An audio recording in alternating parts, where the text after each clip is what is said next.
Sir అలాగే మీకు పవన్ కళ్యాణ్ సార్కి హ్యూజ్ ఫ్రెండ్షిప్ ఉంది సార్. ఆయన కూడా సొసైటీ పట్ల చాలా బాధ్యత కలిగి ఉంటారు.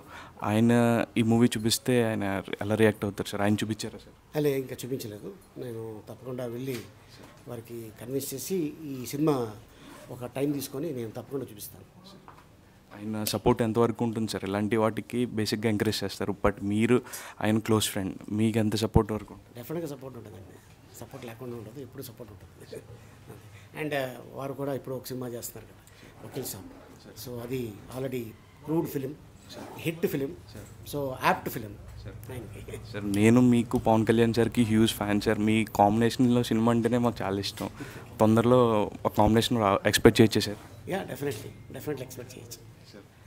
సార్ ఏంటంటే సార్ మీరు చాలా హెల్పింగ్ హ్యాండ్స్ కానీ జనాలకి చాలా సాయం చేస్తారు సార్. కానీ ఎందుకు మీ పేరు చెప్పడానికి ఎంత ఇష్టపడరు సార్ మీరు? అంటే మా ఫాదర్ చెప్పారు ఏంటంటే, ఈ చేతితో సాయం చేస్తే ఈ చేయికి తెలియకూడదు. సో అట్టగని చెప్పేసి మనం నాన్ వెజ్ తింటే దుమ్ముని మెల్ల వేసుకోలేము కదా, మేము తిన్నామని అలా చెప్పుకోవడం నాకు ఇష్టం లేదు. Thank you sir. మీరు ఇలాగే చాలా హెల్ప్ చేస్తూ ఉండాలి సార్. మీరు సమాజానికి ఉపయోగపడే సినిమాలు కూడా ఇలా చేస్తూ ఉండాలని చెప్పి మనస్ఫూర్తి కోరుకుంటున్నాను సార్. ఈ సినిమా చాలా పెద్ద హిట్ అవుతుంది సార్. అందరికీ నమస్కారం. నేను చిక్మంగళూరులో ఉన్నాను. అక్కడ సిగ్నల్స్ ఉండవు. హోటల్కి రాగానే కొంతమంది ఫ్రెండ్స్ నాకు మెసేజ్ చేయడం జరిగింది, ఇలాగ రామోజీరావు గారు లేరు అనే విషయం. ఆయన వ్యక్తి కాదు, మహాశక్తి, ఒక వ్యవస్థ ఆయన.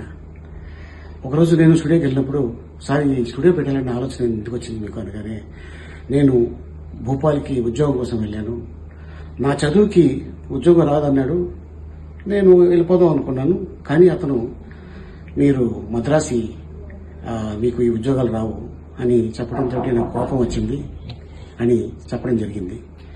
సో దాంతో ఆ కోపమే వారిని ఈరోజు ఇంత మహా వ్యక్తి శక్తిగా మార్చింది.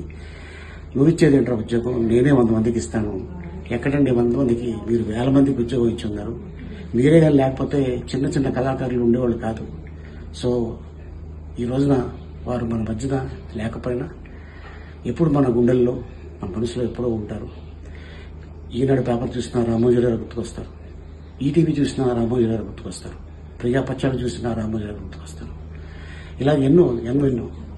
సో ఏది ఏమైనా ఈ రోజున మన మధ్యన వారు లేకపోవడం నిజంగా చాలా బాధాకరం. వారి కుటుంబ సభ్యులకి నా ప్రగాఢ సానుభూతి తెలుపుతున్నాను. నమస్తే.